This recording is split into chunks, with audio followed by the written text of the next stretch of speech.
Welcome to this talk entitled Deep Learning Side-Channel Analysis on Large-Scale Traces, which is a case study on a polymorphic AES. My name is Loïc Masure and I am a PhD student from CEA Grenoble. This is the outline of the talk. I will first talk about side-channel analysis to present you the context. Then I will present you the code polymorphism countermeasure.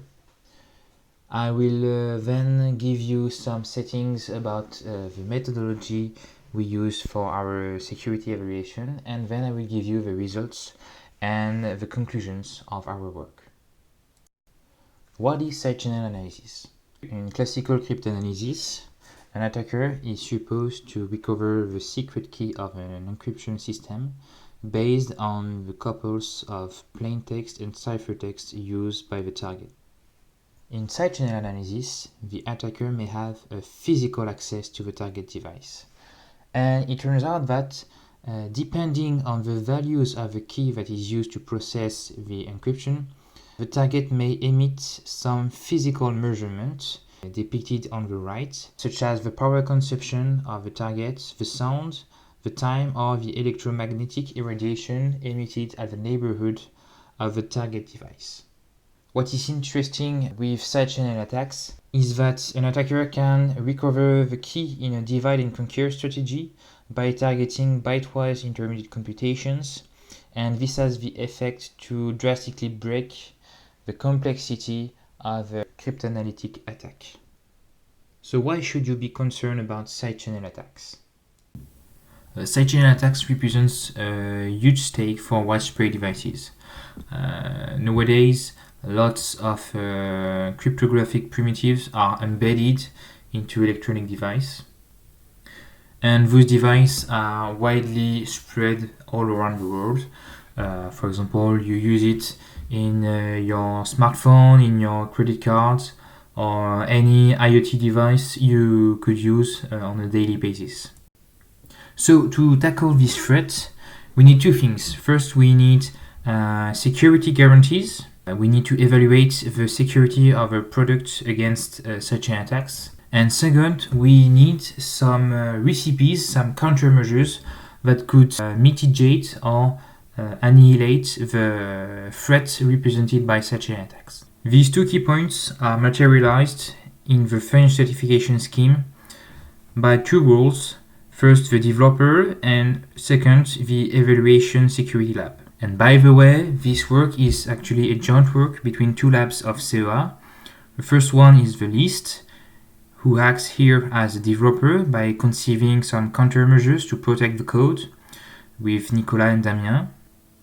And second, the CEA-LT, which is an ITSEF, standing for Information Technology Security Evaluation Facility, where my colleagues and I come from.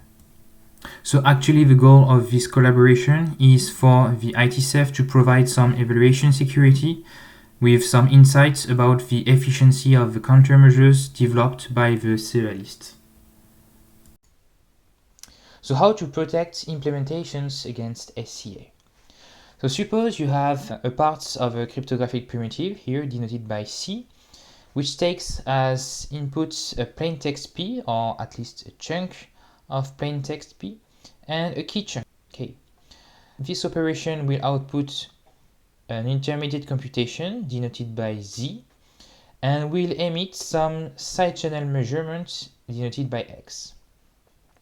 So to present you the different ways to protect an implementation against side-channel analysis, let me take an analogy, for example, where X is a picture. The first way to protect against side-channel analysis is called data re-encoding, also known as masking. The idea is to re-encode any intermediate computation as a secret sharing. Here, the modified implementation C tilde is deterministic, but the re-encoding is changed at any new call to the implementation. Secret sharing is known to act as a noise amplifier on the traces X, which drastically increases the attack complexity overhead. Unfortunately, The runtime or memory overhead occurred by this countermeasure is in d squared, which is often primitive for values of d higher than 2. Another way to protect an implementation against side channel attacks is to randomize the execution code, which is known as hiding. With the hiding countermeasure, the data is not re-encoded, but we let a source of randomness, either at a physical level or at a software level, to change the behavior of a cryptographic primitive at each call, which will induce different patterns for the leakage trace. Therefore, it is harder for an attacker to distinguish the sensitive value that is hidden behind the leakage, hence the name of hiding. That being said, the information carried by the leakage is not removed, it is just complexified, and that is why some more sophisticated attackers may still circumvent this countermeasure. Code polymorphism, on which we precisely focus in this talk, is a particular case of hiding. A toolchain will compile some source file to produce some SGPC, namely Specialized Generator of Polymorphic Code. These SGPCs will generate, after each execution of the cryptographic primitive, a new instance based on some randomness drawn by a random number generator. Notice that although the instances are all different after each execution, the return result remains the same. The semantic is kept.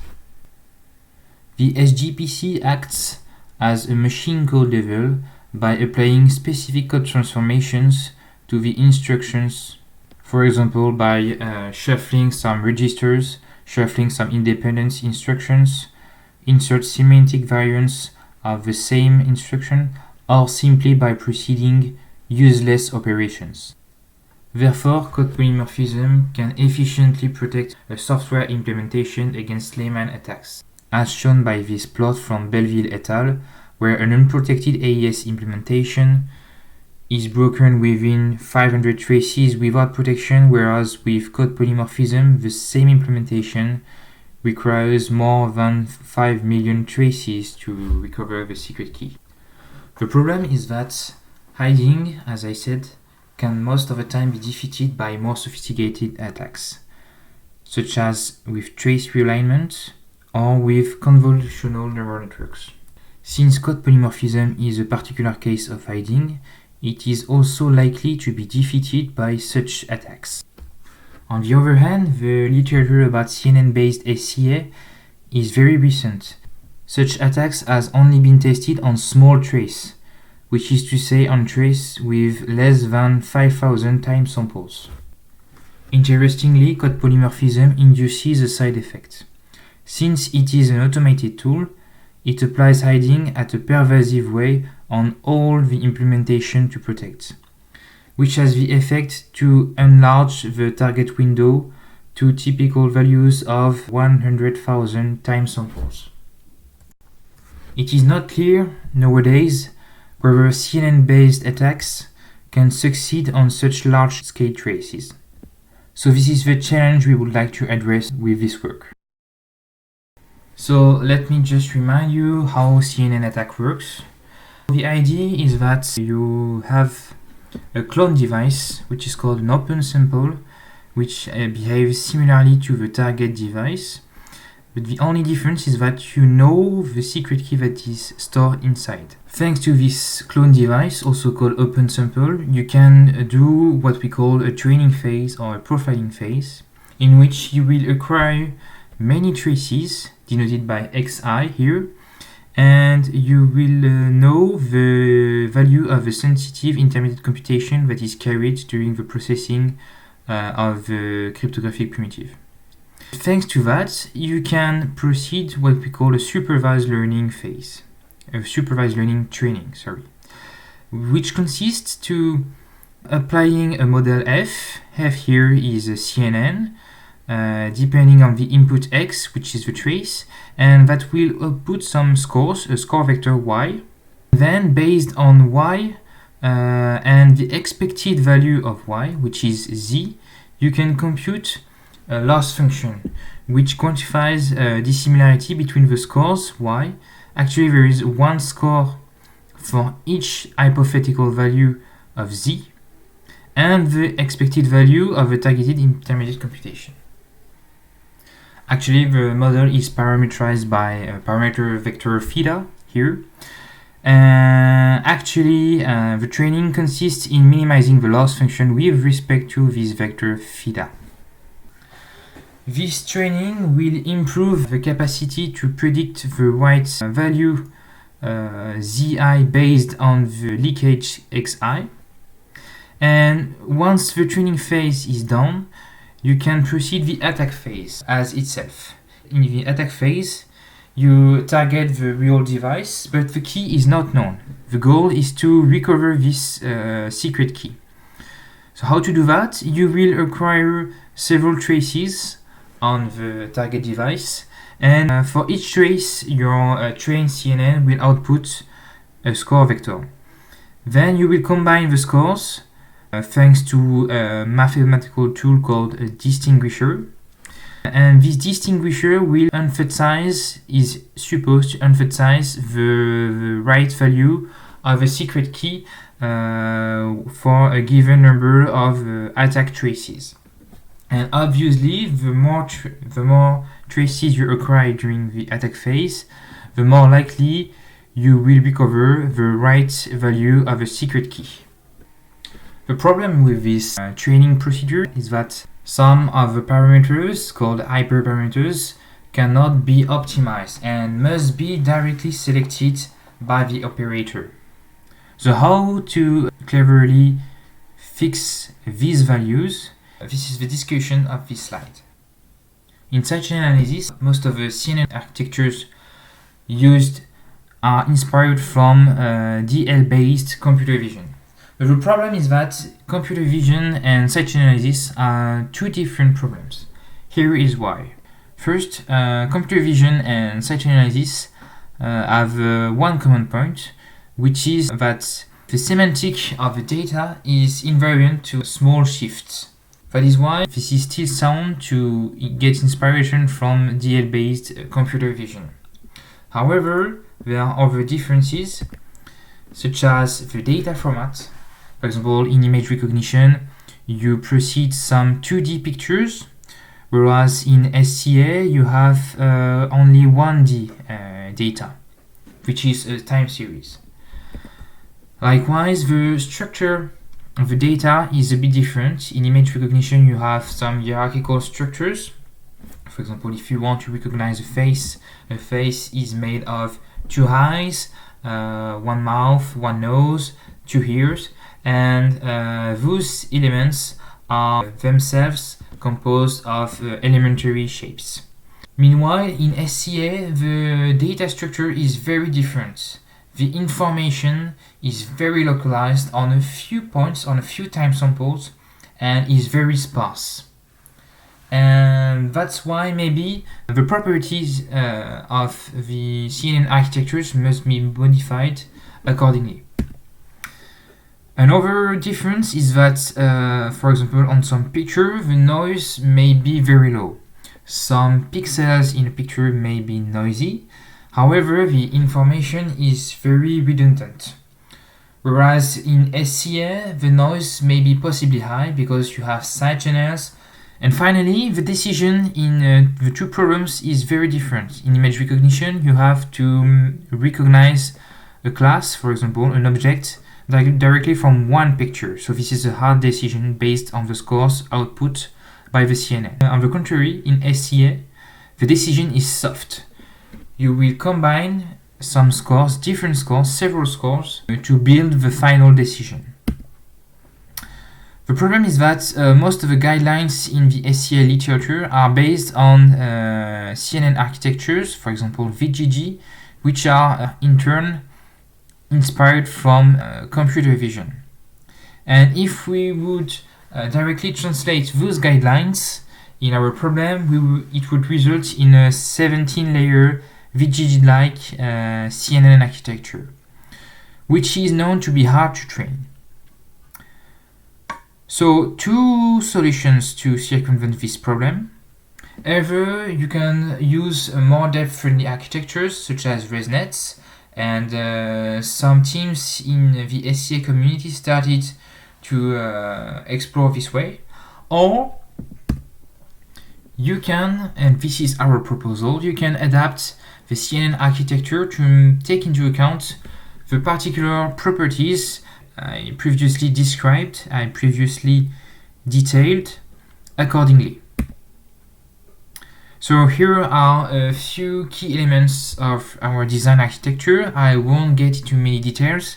All the technical details are summed up in the paper. So our CNN architecture has no dense layer, and we propose to increase the size of the convolution filters and the pooling strides, which in turn results in a decreasing number of layers, which is much easier to train. And also the settings of the first layer are really adapted to the property of the input signal. And the settings of the first layers, for example, the size of the convolution filters and the pooling strides, are really adapted to the signal properties of our input data. For example, it is set depending on the clock frequency of the target and on the acquisition frequency. As a consequence, our CNN architecture has around 10 times less parameters to fit than the architecture we would have with the SCA guidelines. We decided to test our CNN architecture against two software AES implementations that are similar to those assessed by Belleville et al. So the implementation were run on an ARM Cortex M4 architecture, and here are some details about those two implementations. The first one is called Embed TLS, which is a T-table implementation, so running with lookup tables and carrying 32-bit variables. The second one is called AES 8-bit. This is a naive implementation of AES in C, and the S-box is computed thanks to a lookup table which is stored in RAM. The main difference between those two implementations is that in the Embed TLS, the lookup tables are stored in flash memory, hence some much visible peaks in the EM traces depicted on the left. So on the left you have in blue two different traces to show you that the patterns are not aligned, and some patterns are hardly recognizable. And in red you have also a leakage assessment, a univariate leakage assessment. So this is the so-called signal-to-noise ratio, which is a tool that allows to assess whether there is a trivial leakage present in the traces. So here you have a noisy visualization of the SNR, which means that code polymorphism is really efficient against layman or automated attacks. On the contrary, on the right, so you have also a noisy vision of the SNR, which proves that there is no trivial leakage. However, the traces are also noisy, and the peaks here are hardly distinguishable from the noise level. We run our CNN trainings over the two test implementations, namely Embed TLS and AES 8-bit. And here are the results. So those plots are depicting the required number of traces to recover the secret key during the attack phase with respect to the length of the training. And what you can see here is that depending on the target key bytes of the secret key, you can recover them within basically 20 traces. This is even much lower for the AES 8-bit, since you can recover them within 7 queries or 7 traces, this is the same thing, to the target device.